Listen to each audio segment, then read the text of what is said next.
வணக்கம் நண்பர்களே. கடந்த 3 மாத காலமாக, அதாவது கடந்த செப்டம்பர் 27ஆம் தேதியிலிருந்து தொடர்ச்சியாக நம்ம ஒரு விஷயத்த சொல்லிக்கிட்டு இருக்கோம். அது வந்து இந்த விஜய் தன்னுடைய அந்த தேர்தல் பரப்புரை அந்த கூட்டத்தில மக்கள் பெருவாரியாக மக்கள கூட வச்சு, அத படமா எடுத்து தன்னுடைய அரசியலுக்கு பயன்படுத்துறான். அத தன்னுடைய படங்களில் பயன்படுத்த போறான். அப்படிங்கிறத வந்து நம்ம தொடர்ச்சியா சொல்லிக்கிட்டு இருக்கோம். இதற்கு முன்னோடி யாருன்னா, அண்ணன் நக்கீரன் கோபால் அவர்கள். அவர்தான் முதலாக இது எப்படி ஷூட் பண்ணாங்க? என்னென்ன கேமரா வச்சிருந்தாங்க? எத்தன ட்ரோன்கள் அங்கு பறக்க விடப்பட்டன? அப்படிங்கிற அந்த விவரங்களை வந்து ஆதாரத்தோட, வீடியோவோட வெளியிட்டது வந்து அண்ணன் கோபால் அவர்கள். அதுக்கு பிறகு தான் வந்து ஒட்டுமொத்த மீடியாவும் அத ஃபோக்கஸ் பண்ணாங்க. தொடர்ச்சியாக வந்து பேச ஆரம்பிச்சாங்க. ஆனா, நம்ம வந்து இத ஆரம்பத்திலிருந்தே சொல்றோம். அவனுடைய பர்ப்பஸ் வந்து ஒரு ஷூட்டிங். இது வந்து ஒரு படத்துக்காக, ஜனநாயகனுக்காக ஷூட் பண்றான் அப்படிங்கிறத வந்து நம்ம தொடர்ந்து சொல்றோம்.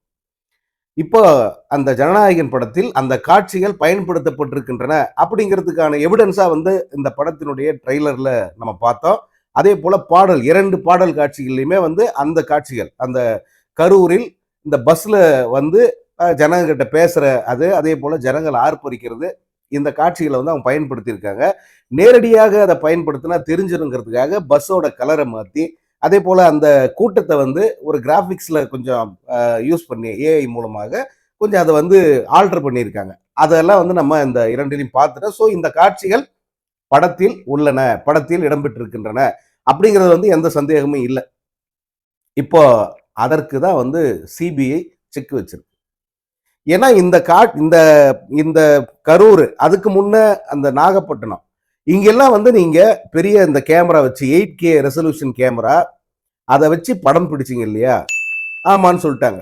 யாரு? இந்த பரப்புரையின் போது விஜய் உடன் இருந்த அத்தனை பேர்கிட்டமே வந்து சிபிஐ விசாரிச்சிருச்சு.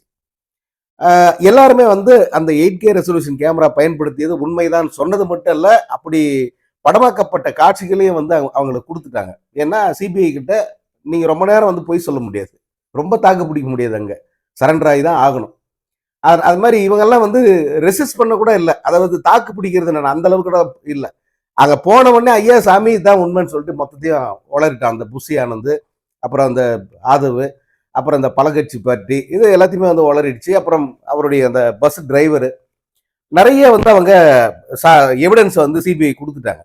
அதனுடைய விளைவு வந்து இந்த எதுல என்னென்ன காட்சிகளை பயன்படுத்தி இருக்காங்க அப்படிங்கறத வந்து அவங்க கிட்ட கேட்கும் போது அவங்க உண்மையை சொல்லிட்டாங்க. ஆமா, இந்த காட்சிகள் சிலது வந்து பாடல்கள்ல பயன்படுத்தி இருக்கோம், அதே போல படத்தினுடைய கிளைமேக்ஸ்ல பயன்படுத்தி இருக்கோம், பின்னாடி வந்து இதை ஒரு டாக்குமெண்ட்ரியா பயன்படுத்த திட்டமிட்டு இருந்தோம் அப்படிங்கிறத வந்து அங்க சிபிஐல சொல்லிட்டாங்கன்னா, இதுல ஒரு காட்சி கூட நீங்க படத்துல பயன்படுத்த கூடாது, அது வந்து வேறு மாதிரியான விளைவுகளை நீங்க சந்திக்க வேண்டி இருக்கும் அப்படின்னு வந்து அவங்க எச்சரிச்சிருக்காங்க. அதனுடைய விளைவாக படத்திலிருந்து அந்த காட்சிகள் நீக்கப்பட்டு இருக்கின்றன.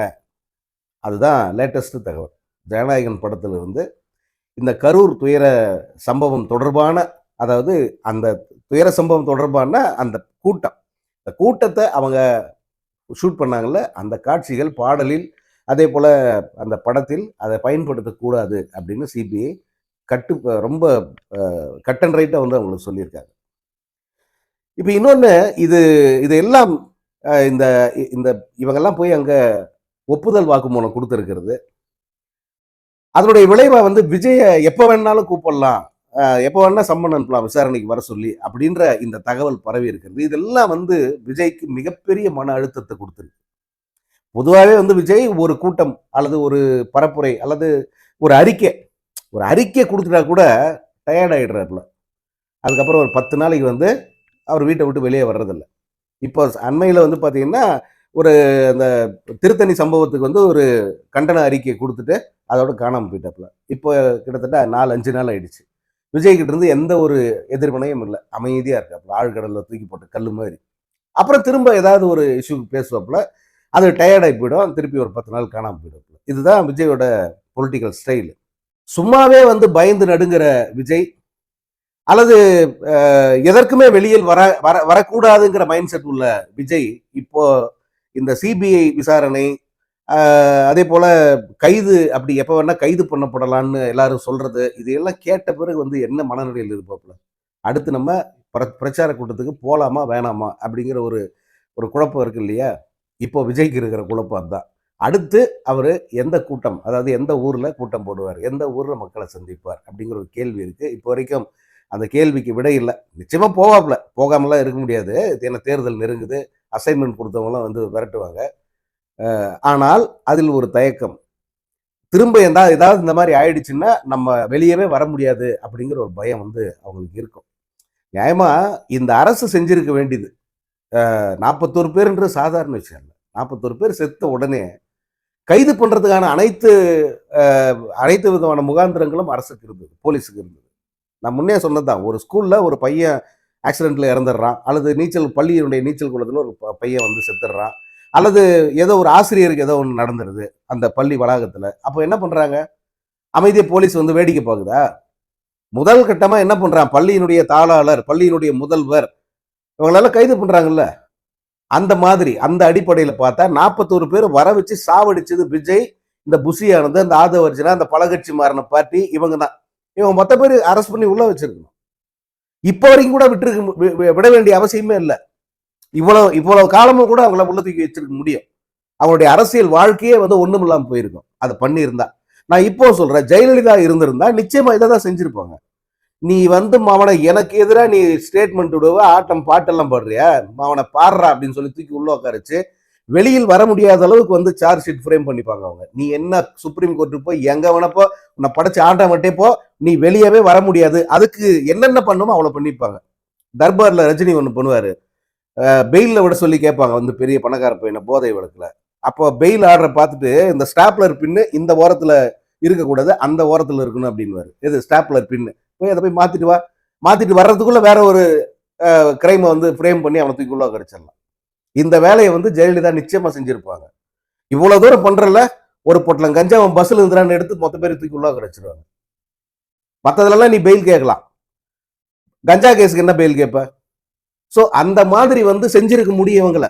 பட் இந்த அரசு வந்து மிக பெருந்தன்மையோட, உண்மையாவே மிக பெருந்தன்மையோட நடந்துக்குச்சு. அதை பெருந்தன்மைன்னு எடுக்கக்கூடாது, சட்டத்துக்கு புறம்பா விட்டு வச்சிருக்கு அப்படின்னு தான் அர்த்தம். இப்போ இந்த சிபிஐ விசாரணை அப்படின்னு பார்த்தீங்கன்னா, அவங்க விசாரணையில அந்த விசாரணை அறிக்கை வரும்போது திரும்ப இவங்க எல்லாரையுமே வந்து கைது பண்ண வேண்டிய சூழல் வரும். அதுல விஜயம் கூட எந்நேரம் வேணா கைதாகலாம். அதனால வந்து இந்த அடுத்த பரப்புரை கூட்டங்கிறது போறதா இல்லையா அப்படிங்கிற ஒரு தயக்கமும் பயமும் நிச்சயமா விஜய்க்கு இருக்கும். ஒரு பக்கம் விஜயுடைய அந்த அரசியல் பயணத்துல இந்த நெருக்கடிகள் இப்படி தொடர்ந்துகிட்டு இருக்கு. இன்னொரு பக்கம் அந்த கட்சியை நோக்கி இந்த ரிட்டையர்டு கேஸு, வேற எங்கேயும் போக முடியாதவங்க, இந்த வாழ்விழந்தவர்கள், வாய்ப்பு இழந்தவர்கள், அவங்கெல்லாம் வந்து ஒருத்தராக தேடி போயிட்டு விஜய் கட்சியில் சேர்றாங்க. இதெல்லாம் பார்த்த உடனே வந்து விஜய் கட்சிக்கு ஒரு கூடுதல் முக்கியத்துவம் வந்துடுது. வீட்டாயிடுச்சு கட்சி அப்படின்ற மாதிரி வந்து சிலர் கருத்து தெரிவிக்கிறாங்க. இப்போ போய் சேர்றாங்கல்ல, அவங்களால அந்த கட்சிக்கு ஏதாவது ஒரு வகையில் ஒரு பலம் கூடணும். அப்படி கூடனாதான் இந்த கருத்துக்களுக்கெல்லாம் நீங்கள் மதிப்பளிக்கலாம். இப்போ செங்கோட்டையன் போய் சேர்ந்திருக்காரு. செங்கோட்டையனால விஜய்க்கு தனிப்பட்ட முறையில் என்ன ஒரு ஆதாயம்னா, இந்த தேர்தல் பரப்புரை, இந்த பயணங்கள், இதையெல்லாம் வந்து அவர் ஒழுங்குபடுத்துவதற்கு உதவுவார். ஆனால் அவரால் கூடுதலாக 100 ஓட்டு வாங்க முடியுமான்னா வாங்க முடியாது. செங்கோட்டையன் செல்வாக்கு அவ்வளோதான். அதுவும் இப்போ வந்து அவர் பயங்கர ட்ரோல் மெட்டீரியலாகவே மாறிக்கிட்டு வர்றார். அவர் எம்ஜிஆர் காலத்தில் எம்ஜிஆர் கூடவே அரசியல் பயணம் பண்ண ஒரு நபர், ஜெயலலிதாவை பார்த்தவர், ஜெயலலிதா அமைச்சரவையில் பணியாற்றுவார், ஓ பன்னீர்செல்வம் அமைச்சரவையில் பணியாற்றினார், எடப்பாடி அமைச்சரவையில் பணியாற்றினார். இப்படிப்பட்ட 52 ஆண்டு கால அரசியல்வாதி ஜனநாயகனுக்கு ப்ரொமோஷன் பண்ணிட்டு இருக்காரு. ஜனநாயகன் படம் ஜனநாயகத்தை காக்க வருகிற படம் அப்படின்னு ஒரு ஸ்டேட்மெண்ட் விட்டுக்கிட்டு இருக்காரு. ஸோ இப்படிப்பட்ட ஆட்கள் தான் வந்து இந்த விஜய் கட்சிக்கு வந்துகிட்டு இருக்காங்க. இன்னும் கூட வருவாங்க. பட் அவர்களால் வந்து எந்த விதமான பாதிப்பையும் தமிழக வாக்காளர்கள் மத்தியில் ஏற்படுத்த முடியாது. ஏன்னா தமிழக வாக்காளர்கள் அவங்களுடைய மனநிலைங்கிறது இந்த ஆட்சி ரொம்ப ரொம்ப முக்கியமானது. குறிப்பாக இந்த தேர்தல் உண்மையாகவே வந்து ஜனநாயகத்துக்கும் ஜனநாயக எதிர்ப்பு மதவாத சக்திகளுக்குமான ஒரு போராக பார்க்கப்படுகிறது. ஒட்டுமொத்த இந்தியாவுமே அப்படித்தான் பார்க்குறாங்க.